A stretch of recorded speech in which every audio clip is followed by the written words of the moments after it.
최근 세계 1위의 해운업체인 덴마크의 머스크가 2분기 실적을 발표했습니다.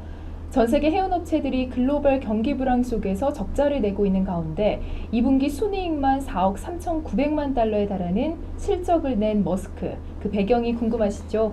오늘 글로 쓰고 발로 뛰는 글로벌 기자 아주경제 박재홍 기자와 함께 이야기 나눠보겠습니다. 안녕하세요. 네, 안녕하세요. 네, 덴마크 머스크의 2분기 실적 정말 놀라운데요. 네, 그렇습니다. 머스크의 실적은 우리 돈으로 5천억 원에 해당하는 규모인데요. 전년 같은 기간에 비해서도 93%나 상승한 수치입니다. 그렇군요.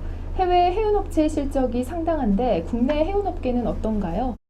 네, 우리나라 해운업계는 여전히 적자에 시달리고 있는데요. 국내 해운업계 1위인 한진해운의 경우에 지난 2분기에 557억 원의 적자를 기록했고요. 2위인 현대상선 역시 668억 원의 영업 손실을 냈습니다. 매출액도 두 기업 모두 지난해 같은 기간에 비해서 감소했죠. 국내 해운업계는 한때 사상 최고의 실적을 내며 우리 산업계의 효자 대접을 받기도 했는데요. 근데 지금 상황은 많이 안 좋은 것 같습니다. 네, 그렇습니다. 2008년 금융위기 이후에 계속해서 내리막길을 걷고 있는 상황입니다.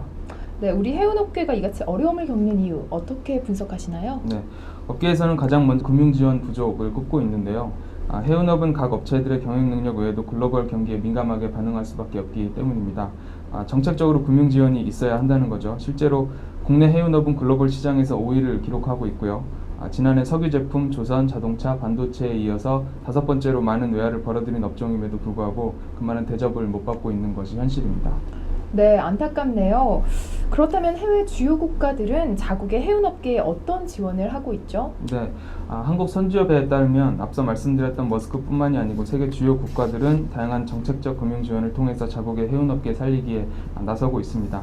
머스크 같은 경우에 자국의 수출 신용기금을 통해서 5억 2천만 달러의 금융 지원을 받았고요. 중국의 코스코 같은 경우는 중국은행에서 108억 달러를 제공을 받았습니다. 반면 국내 해운업계는 여러 가지 제약으로 인해서 금융 지원이 어려운 실정이죠. 네, 어떤 제약이 있는지 좀 더 구체적인 설명이 필요할 것 같은데요. 네, 박근혜 대통령이 선거 공약으로 내걸었던 선박금융공사의 경우에요. 세계무역기구 WTO죠. 제소 가능성 등으로 금융당국에서 현실적으로 어렵다고 판단을 내린 상황이고요. 그래서 설립 추진 자체가 중단된 상황입니다. 또 해운업계에서 요구하고 있는 해운보증기금 같은 경우도 재원 마련 방안을 놓고 해양수산부와 금융위원회의 의견이 엇갈리고 있어서 난항을 겪고 있는 상황입니다. 네, 해운업계에 종사하시는 분들은 상당히 속상하실 것 같은데 역시나 국내 업체들은 시장에서 밀리고 있다고 우려의 목소리를 내고 있다고요? 네, 그렇습니다. 네. 자국의 지원을 바탕으로 해서 글로벌 해운 선사들이 시장 점유율을 높이고 국내 해운 선사들이 죽게 되면 결국 우리나라 해운업들을 외국 해운사에 빼앗길 수도 있다는 겁니다. 현재 국내 수출입 물동량의 99.7%가 선박으로 운송되고 있고요. 석유나 석탄 같은 원자재 수송은 100% 해상 운송으로 이루어지고 있는 상황입니다. 수출입 물동량이나 원자재 수송 대부분이 선박으로 운송되고 있는 가운데 무엇보다 정부의 지원이 시급한 상황인 거죠. 네, 현재 해운업계의 전망이 어두워 보이는데요. 다행히도 최근 산업은행이 해운선사들의 연구체 발행 시 지급보증을 서주는 등의 방안을 검토하고 있다는 소식도 들리고 있습니다.